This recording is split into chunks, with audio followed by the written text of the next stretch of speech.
Here's video 4 of my 5-part series on how to improvise over a jazz blues. You can find all the PDFs, downloads, and worksheets in my new ebook, 20 Steps to Better Jazz Improvisation, available on my website. I'm going to post all of the play-alongs here on the video, but if you want to get the book and play along, you can do that, or you can just play along here with me on this video. I've used the iReal Pro as my backing tracks, and if you don't have that app, I'm going to go ahead and download my band-in-a-box version of it, and it looks like this. So click that thumbnail, and it will take you to the same play along, and then you can do all of the 20 steps along with this play along. So let's start. So what we're going to do is we're going to start with step 10. The other previous steps 1 through 9 are available on video 1 through 3. And what we're going to do in this step is we're going to play all of our scales ascending from the root position. So for example, we're going to play, the first chord is C7. 1, 2, 3, 4, 5, 6, 7, and we're going to play all eighth notes. Okay, I've already pre-recorded these, so let's go ahead and play along.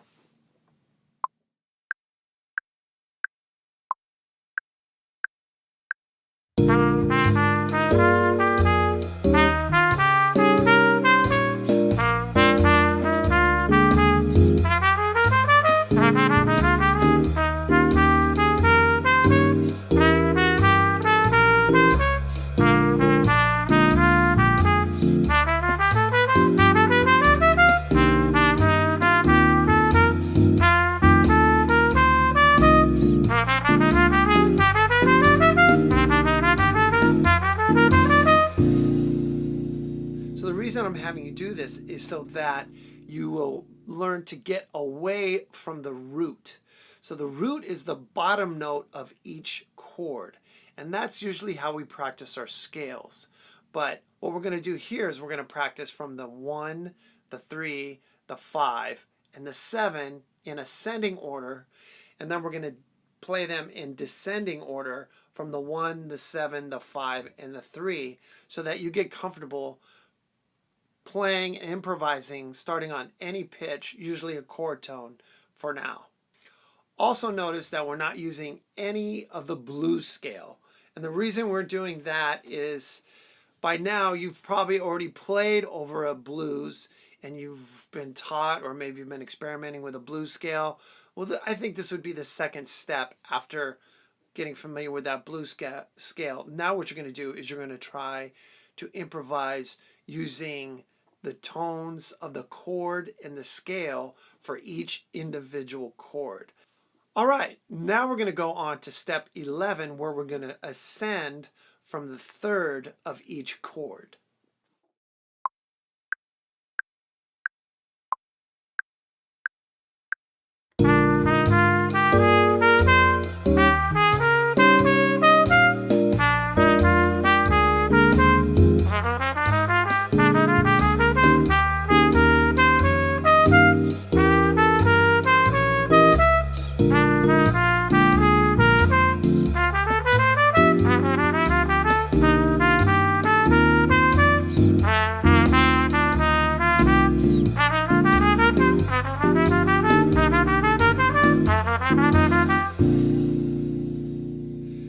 By the way, after you do each one of these exercises, be sure to go back to page 1 and see if you can play the same exercise only by looking at the chord.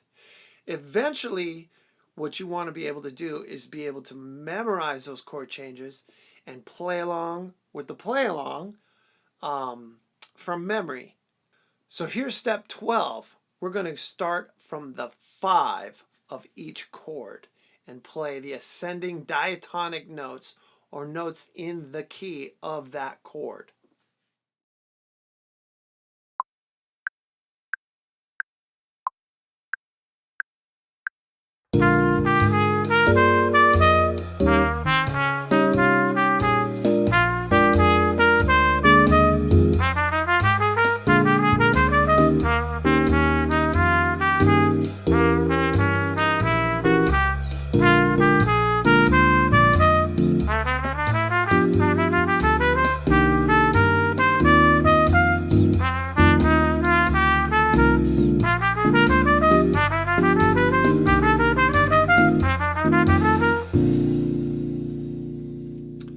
let's go on to step 13 and ascend from the 7th.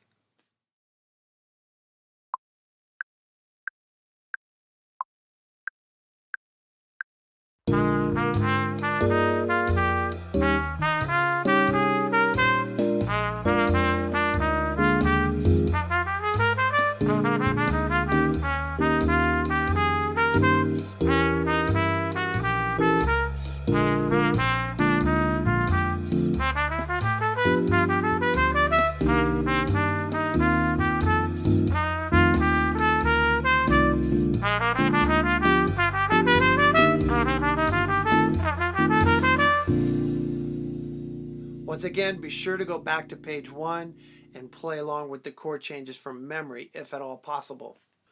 Okay, now we're going to move on to step 14.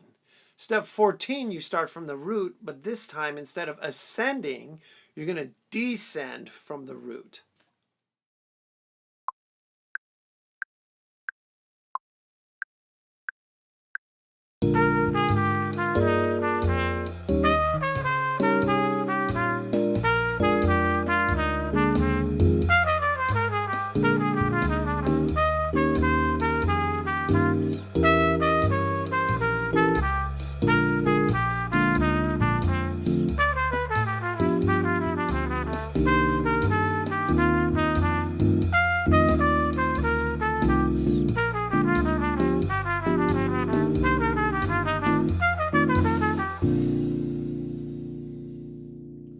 Step 15, we're going to descend from the 7th.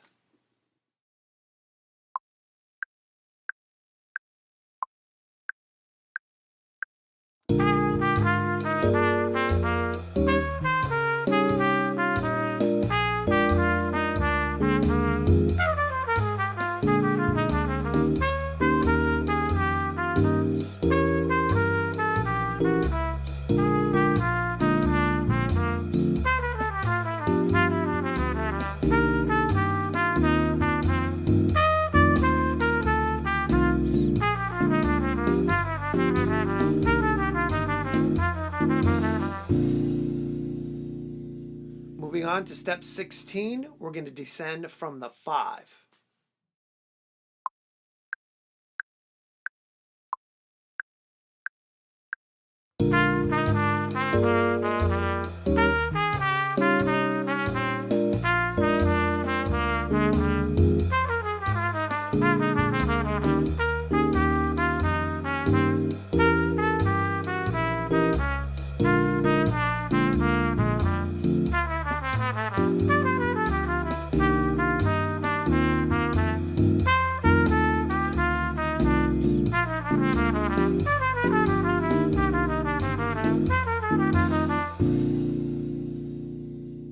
Now in step 17, we're going to descend from the 3rd.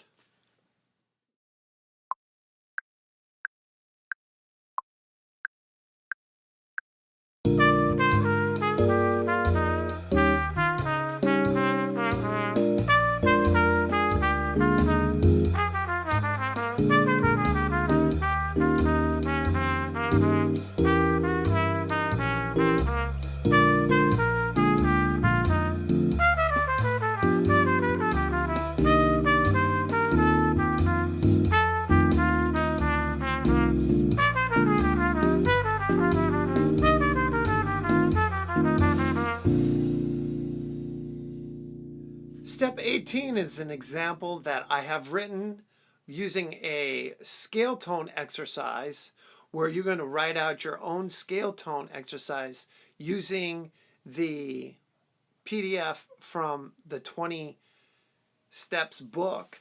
You can download that and write as many as you'd like. And you're going to start to write your own scale tone exercise and apply it to these chord changes.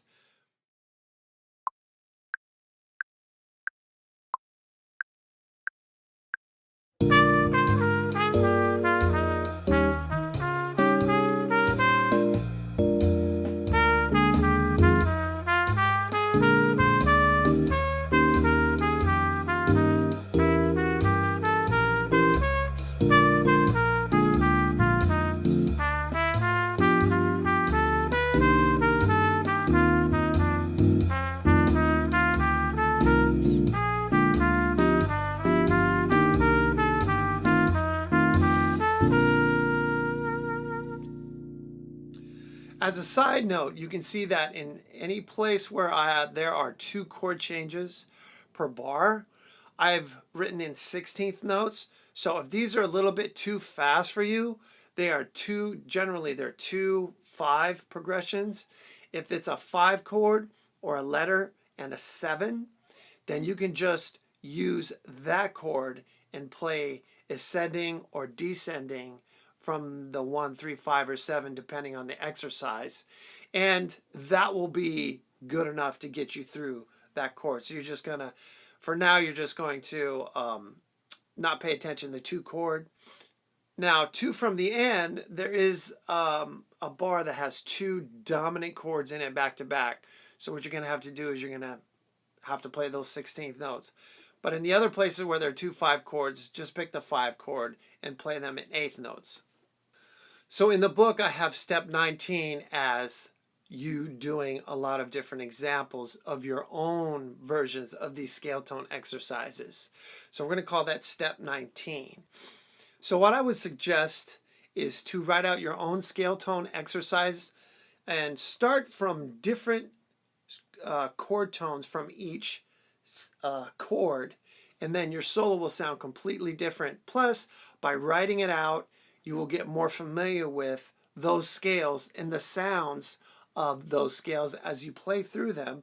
Some you're going to probably like better than others, but this is just an exercise in getting you familiar with these chord changes so that you're not lost or always playing from the root or going back to using just the blues scale.